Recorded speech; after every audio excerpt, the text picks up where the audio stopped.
इस वीडियो में मैं आपसे बात करूंगा, जैसा कि आप सभी को मालूम है, आरपीएससी द्वारा 2 फरवरी को आरएस प्री का एग्ज़ाम आयोजित होने जा रहा है। इस बीच मैं आपके लिए लेके आया हूं आरपीएससी द्वारा 2024 में जितने भी पेपर आयोजित हुए हैं उन पेपरों में पूछे गए पॉलिटी के क्वेश्चन की चर्चा करूंगा। आज पार्ट 2 की चर्चा करूंगा। पार्ट फर्स्ट अगर अभी तक आपने नहीं देखा है तो प्लेलिस्ट का लिंक नीचे डिस्क्रिप्शन में दिया हुआ, आप जाके देख सकते हो। डेली ये क्लास आपको इसी यूट्यूब चैनल पर देखने को मिलेगी।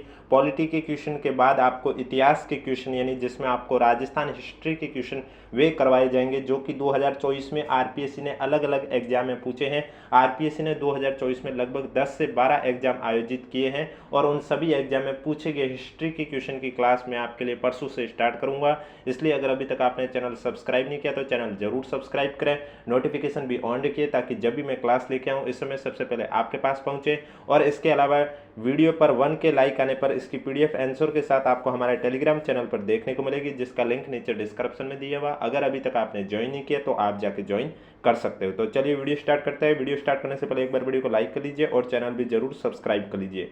स्क्रीन पर जो आपको ये क्वेश्चन दिखाई दे रहा है, ये आपके आरपीएससी द्वारा 17 नवंबर को आयोजित हुए फर्स्ट ग्रेड संस्कृत डिपार्टमेंट का एग्जाम, उसमें पूछे गए पॉलिटी के क्वेश्चन की चर्चा कर रहा हूँ। उसके बाद मैं आपसे चर्चा करूंगा सेकंड ग्रेड में पूछे गए क्वेश्चन की चर्चा करूंगा। तो आप देख सकते हैं, पहला क्वेश्चन है, सर्वोच्च न्यायालय ने निम्न में से किस निर्णय में कहा है कि प्रस्तावना संविधान का भाग नहीं है। आपके पास ऑप्शन है सज्जन सिंह बनाम राजस्थान राज्य, गोलकनाथ बनाम राजस्थान राज्य, भारती चंद्र भवन बनाम मैसूर राज्य या बेरूबारी मामला। तो सर्वोच्च न्यायालय ने बेरूबारी मामले में कहा है कि प्रस्तावना वो संविधान का भाग नहीं है। अब ये बेरूबारी मामला कब का है? 1960 का, ये भी आपको पता होना चाहिए। तो बेरूबारी मामला 1960 में सर्वोच्च न्यायालय ने यह निर्णय लिया है कि प्रस्तावना है वो संविधान का भाग नहीं है। तो इसमें आपका राइट आंसर हो जाएगा डी। नेक्स्ट क्वेश्चन है आपके सामने, भारत के चुनाव आयोग के संबंध में सही कथन की पहचान करें कि सही कथन कौन सा है वो आपको बताना है। पहला दे रखा है, भारत का चुनाव आयोग एक स्थायी संवैधानिक निकाय है और इसकी स्थापना 25 जनवरी 1952 को संविधान के अनुसार की गई थी। दूसरा दे रखा है, बहुमत मत द्वारा निर्णय लेने की शक्ति के साथ बहुसदस्यीय आयोग की अवधारणा 1990 से लागू है। तीसरा दे रखा है, रमा देवी भारत की एकमात्र महिला मुख्य चुनाव आयुक्त थी। और चौथा दे रखा है, राष्ट्रपति मुख्य चुनाव आयुक्त और चुनाव आयुक्तों की नियुक्ति करते हैं। उनका कार्यकाल 5 वर्ष या 60 वर्ष की आयु तक जो भी पहले होता है। तो अब इसमें आपको यह बताना है कि चुनाव आयोग के संबंध में सही कथन कौन सा है।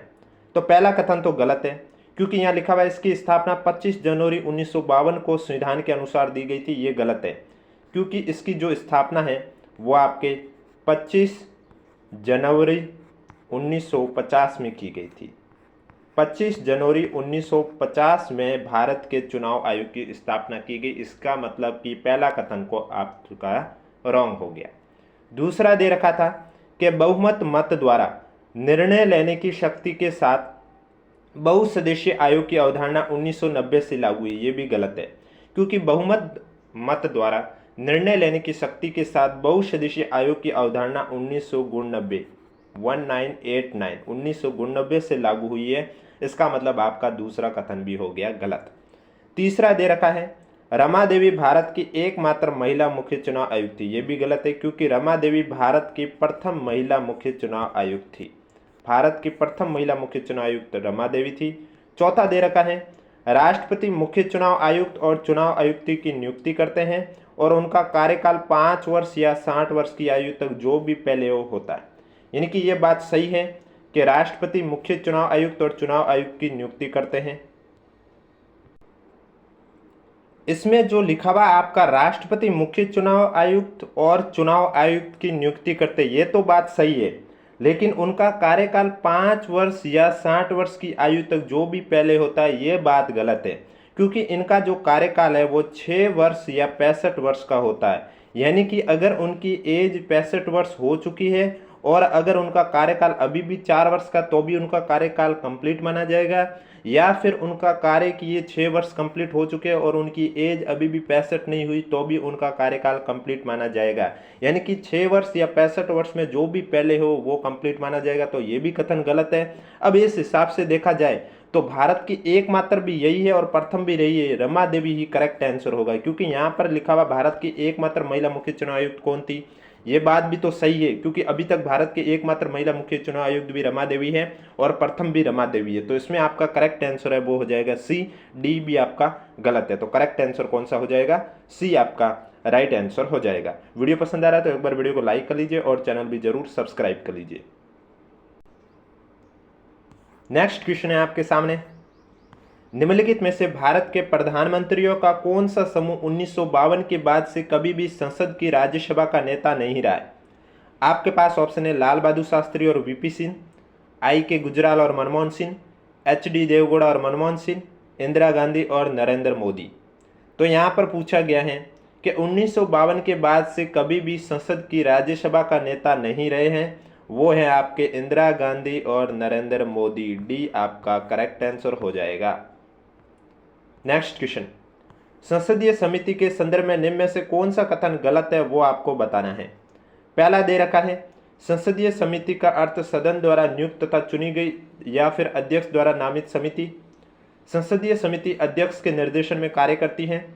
संसदीय समिति अपना प्रतिवेदन सदन को अथवा अध्यक्ष और सचिवालय को प्रस्तुत करती है। संसदीय समिति अपना प्रतिवेदन प्रधानमंत्री को प्रस्तुत करती है। तो इसमें आपका पहला दे रखा है कि संसदीय समिति का अर्थ बताना है आपको, इनमें से कौन सा कथन गलत है। तो पहला दे रखा है, संसदीय समिति का अर्थ सदन द्वारा नियुक्त या फिर चुनी गई या अध्यक्ष द्वारा नामित समिति है, यह कथन सही है। संसदीय समिति अध्यक्ष के निर्देशन में कार्य करती है, यह कथन भी सही है। संसदीय समिति अपना प्रतिवेदन सदन को या फिर अध्यक्ष और सचिवालय को प्रस्तुत करती है, यह भी सही है। और नेक्स्ट है, संसदीय समिति अपना प्रतिवेदन प्रधानमंत्री को प्रस्तुत करती है, ये आपका गलत है, क्योंकि ये प्रतिवेदन अपना सदन को या फिर अध्यक्ष या सचिवालय को प्रस्तुत करती है, प्रधानमंत्री को प्रस्तुत नहीं करती है। तो डी आपका करेक्ट आंसर हो जाएगा। और डेली क्लास आपको इसी यूट्यूब चैनल पर इसी समय देखने को मिलेगी, जिसमें मैं आपको आरपीएससी द्वारा 2024 में जितने भी क्वेश्चन करवाए गए हैं अलग अलग एग्जाम में, चाहे वो आपके जियोग्राफी के हो, हिस्ट्री के हो, पॉलिटी के हो, सभी क्वेश्चन आपको उस यूट्यूब चैनल के माध्यम से देखने को मिलेंगे। इसलिए अगर अभी तक आपने चैनल सब्सक्राइब नहीं किया तो चैनल जरूर सब्सक्राइब करें। नेक्स्ट क्वेश्चन, सर्वोच्च न्यायालय के न्यायाधीश के विरुद्ध महाभियोग के प्रस्ताव की जांच करने वाली समिति में कुल सदस्य होते हैं। सर्वोच्च न्यायालय के 1 न्यायाधीश और 2 प्रतिष्ठित न्यायाधीश, सर्वोच्च न्यायालय के 2 न्यायाधीश और 1 प्रतिष्ठित न्यायाधीश न्यायविद, सर्वोच्च न्यायालय के 2 न्यायाधीश और 2 प्रतिष्ठित न्यायविद, या सर्वोच्च न्यायालय के मुख्य न्यायाधीश और 1 सर्वोच्च न्यायालय के न्यायाधीश और 1 प्रतिष्ठित न्यायविद। तो सर्वोच्च न्यायालय के न्यायाधीश के विरुद्ध महाभियोग के प्रस्ताव की जांच करने वाली समिति में कुल सदस्य जो होते हैं उसमें आपका हो जाएगा, कुल सदस्य 3 होते हैं। 1 सर्वोच्च न्यायालय के 2 न्यायाधीश होते हैं और 1 प्रतिष्ठित न्यायविद होते हैं, यानी कि बी आपका करेक्ट आंसर हो जाएगा। नेक्स्ट क्वेश्चन है आपके सामने, 1956 के उपरांत कितने अन्य राज्यों के राज्यपालों को राजस्थान के राज्यपाल का अतिरिक्त प्रभार दिया गया। 9 राज्य, 7 राज्य, 8 राज्य, 10 राज्य। तो 1956 के उपरांत 7 अन्य राज्यों के राज्यपाल को राजस्थान के राज्यपाल का अतिरिक्त प्रभार दिया गया है। करेक्ट आंसर आपका हो जाएगा बी। नेक्स्ट क्वेश्चन में आपके सामने एक साइड राज्य नीति निर्देशक तत्वों के संबंध में सूची दे रखी है और दूसरी साइड में आपको संशोधन दे रखा है। सुमिलित करके आपको करेक्ट आंसर बताना है। सबसे पहले दे रखा है, निर्धन को निःशुल्क कानूनी सहायता। कौन से संविधान के संशोधन के तहत निर्धन को निःशुल्क कानूनी सहायता का प्रावधान किया गया है। तो इसमें आपका राइट आंसर हो जाएगा 42वां संविधान संशोधन के तहत कहा गया। 42वां संविधान संशोधन 1976 में ये बात कही गई है, निर्धन को निःशुल्क कानूनी सहायता दी जाए। आय असमानता को न्यूनतम करना, इसका उल्लेख आपके 44वें संविधान संशोधन 1978 में किया गया है। किसमें किया गया? 44वें संविधान संशोधन 1978 में आय असमानता को न्यूनतम करने का उल्लेख किया गया है। सहकारी संघों का स्वैच्छिक निर्माण, सहकारी संघों का स्वैच्छिक निर्माण, इसका उल्लेख आपके 97 यानी कि 97वें संविधान संशोधन में किया गया है। और प्रारंभिक बाल्यावस्था की देखभाल है, इसका उल्लेख आपके 86वें संविधान संशोधन द्वारा किया गया है। प्रारंभिक बाल्यावस्था का देखभाल यानी कि पहले का हो जाएगा तीसरा, दूसरे का हो जाएगा दूसरा, तीसरे का हो जाएगा चौथा और पहले चौथे का हो जाएगा पहला। तीसरा, दूसरा, चौथा, पहला, ऑप्शन नंबर बी आपका करेक्ट आंसर हो जाएगा। और अगर अभी तक वीडियो को लाइक नहीं किया तो एक बार वीडियो को लाइक कर लीजिए, चैनल भी जरूर सब्सक्राइब कर लीजिए, क्योंकि इस वीडियो पर 1 के लाइक आने पर इसकी पीडीएफ आपको आंसर के साथ हमारे टेलीग्राम चैनल पर देखने को मिलेगी। निम्न में से कौन से नेताओं के समूह 3 या 3 से अधिक बार राजस्थान के मुख्यमंत्री रहे?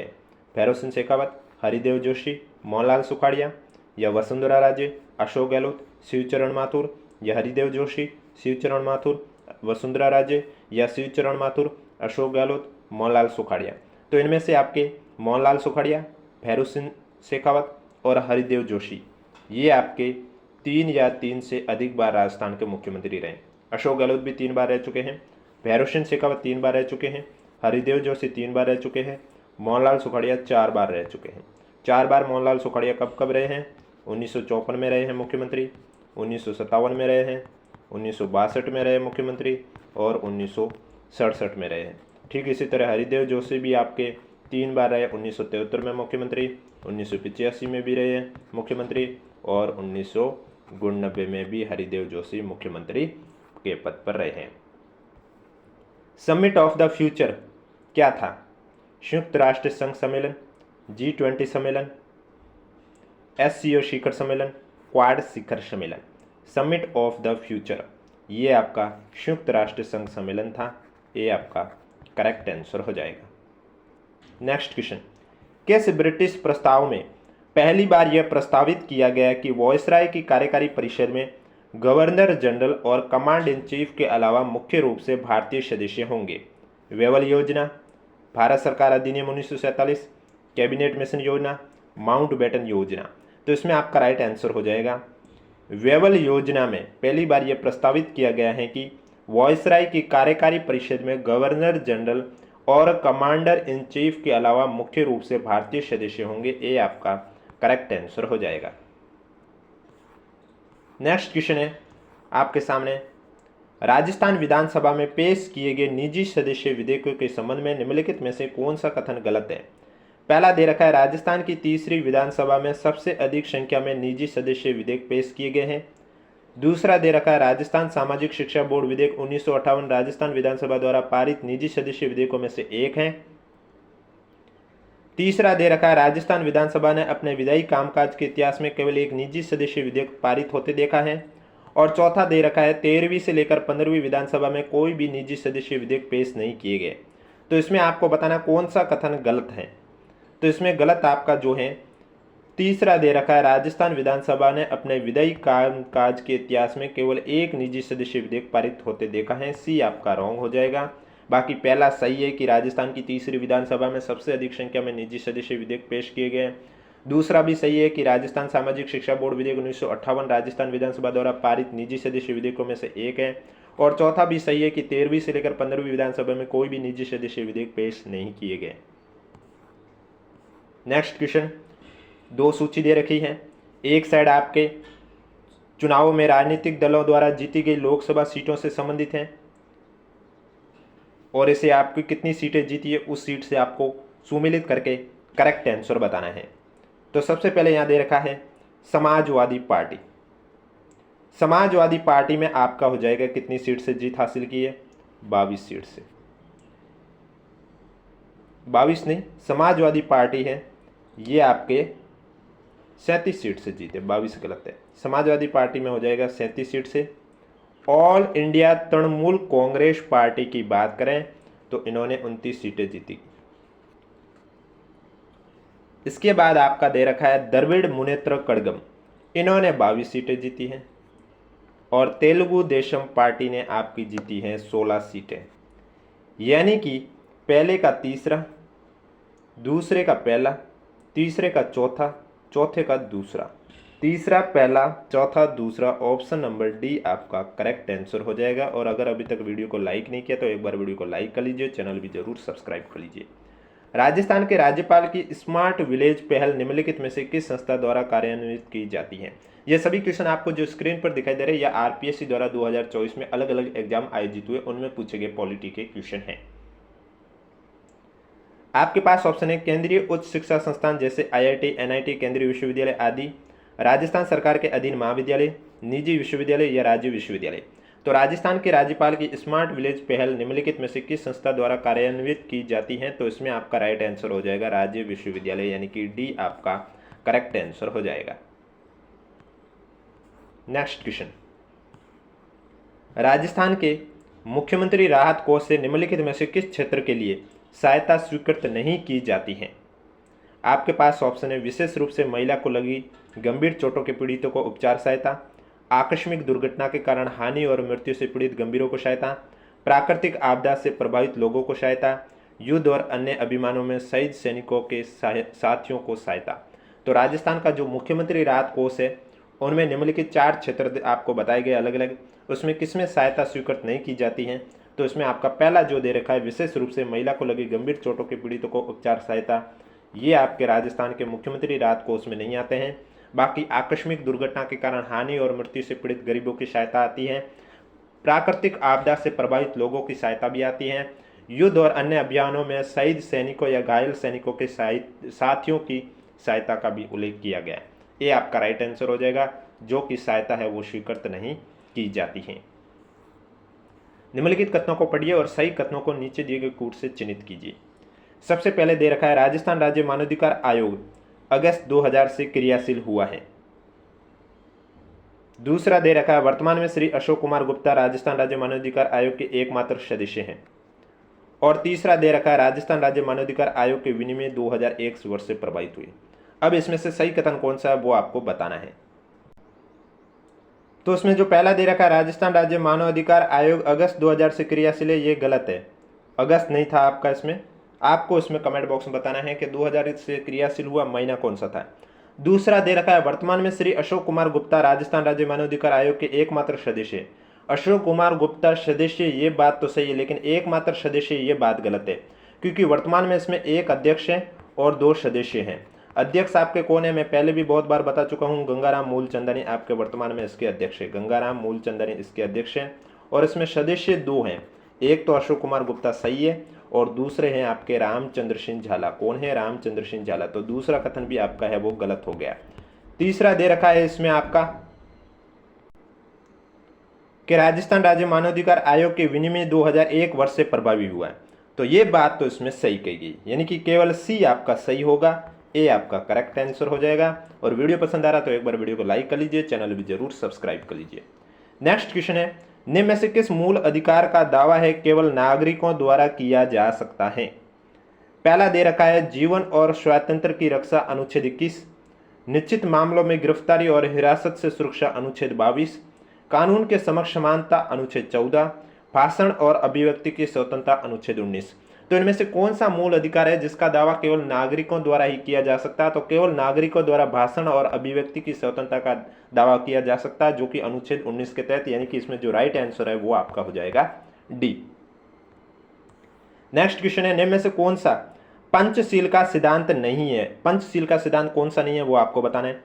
एक दूसरे की पारदर्शिक अखंडता व सर्वोच्च सत्ता के लिए परस्पर सम्मान की भावना, अनाक्रमण, बंधुत्व और पारस्परिक लाभ या शांतिपूर्ण सहअस्तित्व। तो इसमें पंचशील का सिद्धांत कौन सा नहीं है वो आपको बताना है। तो पहला तो है कि एक दूसरे की पारदर्शिक अखंडता, सर्वोच्च सत्ता के लिए परस्पर सम्मान की भावना, ये पंचशील का सिद्धांत है।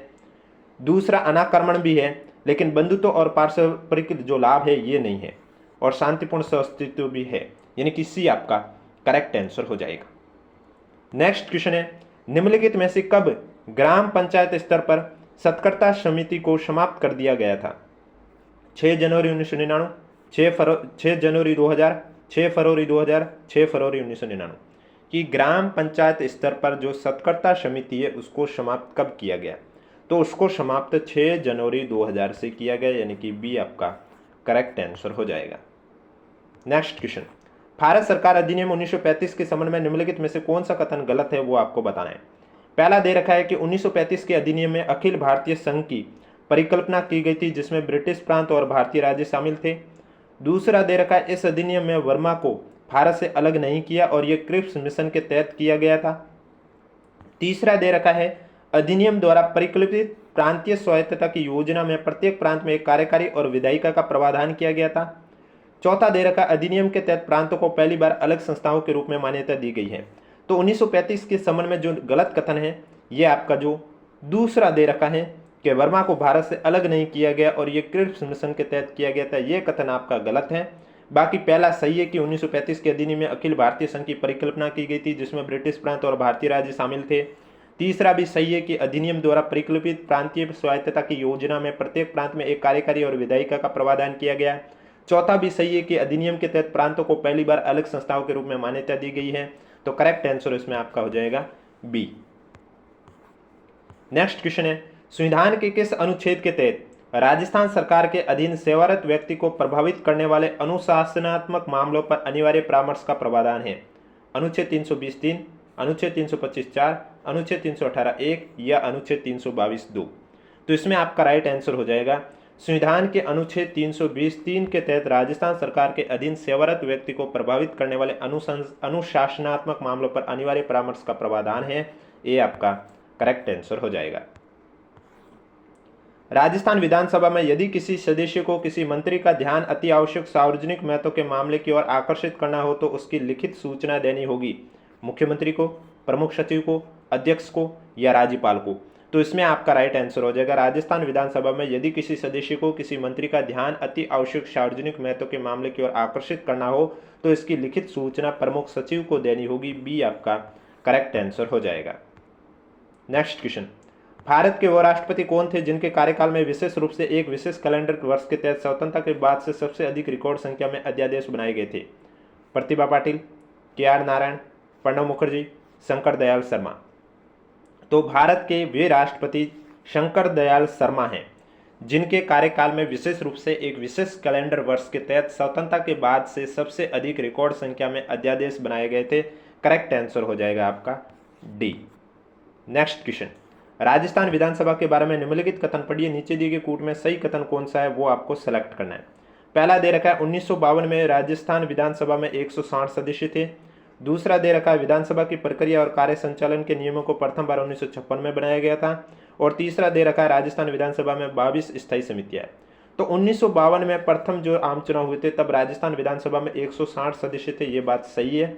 और वर्तमान में इसमें 200 सदस्य हैं।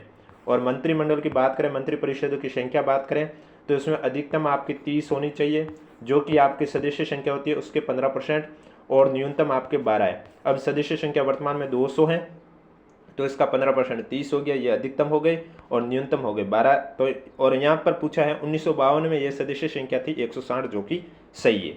दूसरा दे रखा है विधानसभा की प्रक्रिया और कार्य संचालन के नियमों को पहली बार 1956 में बनाया गया था, ये भी सही है। और राजस्थान विधानसभा की 22 स्थायी समितियां, ये भी सही है। जब तीनों ही सही है तो आपका करेक्ट आंसर हो जाएगा ए, बी, सी सही है, यानी कि ए आपका राइट आंसर हो जाएगा। तो ये थे आपके आरपीएससी द्वारा 2024 में पूछे गए पॉलिटी के क्वेश्चन के पार्ट 2 की चर्चा की है। वीडियो पसंद आए तो वीडियो को लाइक करें, चैनल जरूर सब्सक्राइब करें, क्योंकि ये डेली क्लास आपको इसी समय इस यूट्यूब चैनल पर देखने को मिलेगी। और वीडियो पर 1 के लाइक आने पर इसकी पीडीएफ आपको हमारे टेलीग्राम चैनल पर देखने को मिलेगा, जिसका लिंक नीचे डिस्क्रिप्शन में दिया हुआ। अगर अभी तक आपने ज्वाइन नहीं किया तो आप जाके ज्वाइन कर सकते हो।